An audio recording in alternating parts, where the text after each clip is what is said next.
और traffic jam दुनिया के अंदर होते रहे हैं। 2015 में बीजिंग हाईवे पर ट्रैफिक जैम हुआ था, 50 लाइन का हाईवे था, ब्लॉक हो गया। 1980 के अंदर फ्रेंच ऑटो रोड के ऊपर हाईवे ट्रैफिक जैम हुआ था, जिसने 175 किलोमीटर तक गाड़ियों पे लाइनें लगा दी थी। ब्राजील, जर्मन, अमेरिका समेत काफी मुल्कों के अंदर ट्रैफिक जैम होते रहे हैं, कोई बड़ी बात नहीं है।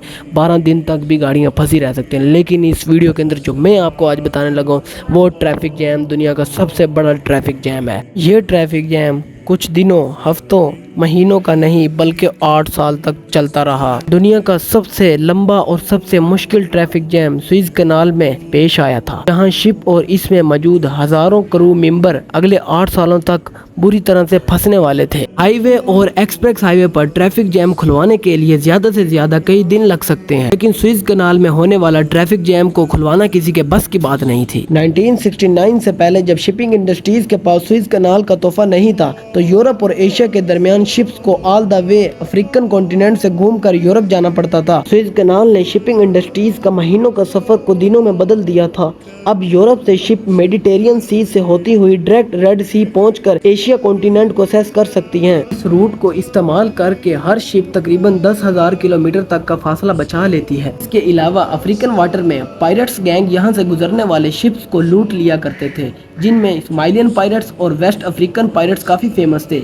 ये पायरेट शिप्स को जबरदस्ती लूट लिया करते थे और उसमें से हजारों करोड़ डॉलर का माल हड़प कर लेते थे। शिप के क्रू मेंबर को होस्टेज बनाकर अपनी मांगे पूरी करवाते थे। सुएज कनाल ने इन शिप्स को लंबे डिस्टेंस के साथ साथ इन पायरेट से भी बचाने का काम किया था। ये वाकया 1967 5 जून जब सुबह सवेरे 15 कार्गो शिप सुएज कनाल के मेडिटेरियन साइड से इंटर होती हैं। नॉर्मली शिप्स को ये कनाल क्रॉस करते वक्त 12 घंटे लगते थे, लेकिन उनको बिल्कुल ये खबर नहीं थी कि ये घंटों का सफर उनके लिए सालों में तब्दील होने वाला है। ये वो दौर था जब इजिप्ट और इजराइल के दरमियान पहले से ही कुछ टेंशनें चल रही थी। अब मैप पर अगर आप देखें तो ये जो लाइन है, ये इजराइल और इजिप्ट का बॉर्डर है। इस बॉर्डर से सुएज कनाल बहुत दूर थी, तकरीबन 200 किलोमीटर।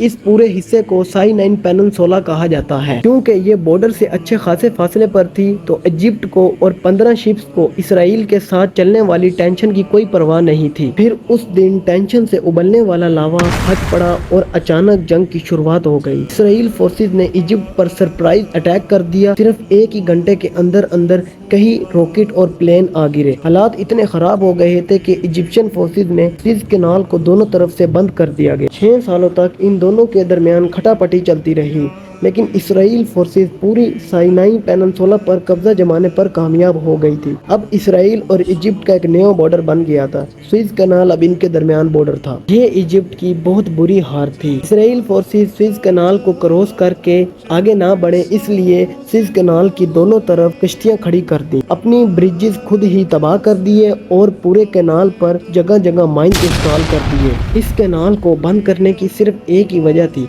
कि इसराइल के साथ साथ कोई भी इसको इस्तेमाल ना कर सके, और इस तरह 15 cargo ships great bitter lake के अंदर फंसी की फंसी रह गईं।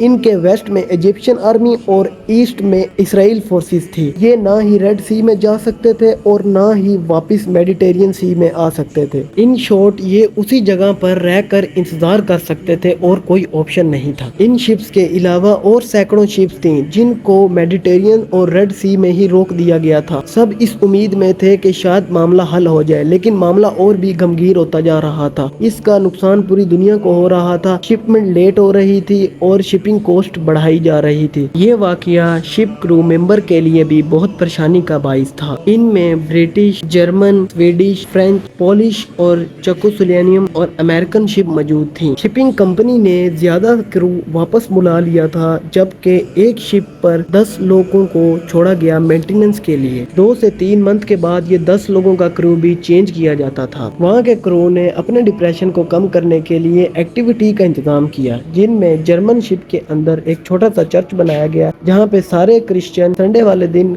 वहाँ जाते थे, और ब्रिटिश शिप के अंदर फुटबॉल खेला जाता था। स्वीडिश के अंदर पूल पार्टी होती थी। तो उन्होंने बिटर लेक के अंदर ओलंपिक भी करवाया, जिन्हें बिटर लेक ओलंपिक 1968 कहा जाता है। एक के बाद एक साल गुजरता जा रहा था। आखिरकार 6 सालों के बाद 1973 में ये जंग एक बार दोबारा से शिद्दत इख्तियार कर गई। इस बार हमले की शुरुआत इजिप्ट की तरफ से हुई।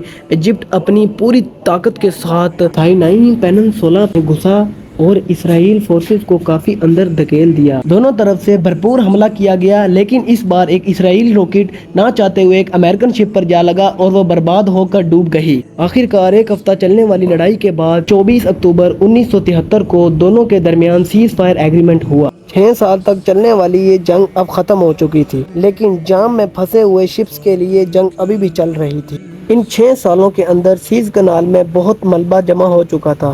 شپس، پلین اور راکٹ کا ملبہ اس کے اندر بہت زیادہ تھا۔ اس کے علاوہ ایجپٹ نے مائنز بھی انسٹال کر رکھے تھے، جس کی وجہ سے شپس کا وہاں سے نکلنا ابھی ممکن نہیں۔ ایجپٹ کو اگلے 2 سال لگ گئے کنل کی اچھی طرح صفائی کرتے وقت۔ 5 جون 1975 کو وہ دن تھا جب سوئز کنال کو 8 سالوں کے بعد کھولا گیا، اور اس میں موجود شپ جو تھے وہ 8 سالوں کے بعد اپنے کنٹریز میں جب پہنچے تو ان کا دھوم دھام سے سواگت کیا گیا۔ یہ تھا دنیا کا سب سے بڑا ٹریفک جیم جو 8 سالوں تک قائم رہا۔ امید کرتا ہوں آپ کو ویڈیو پسند آئی ہوگی۔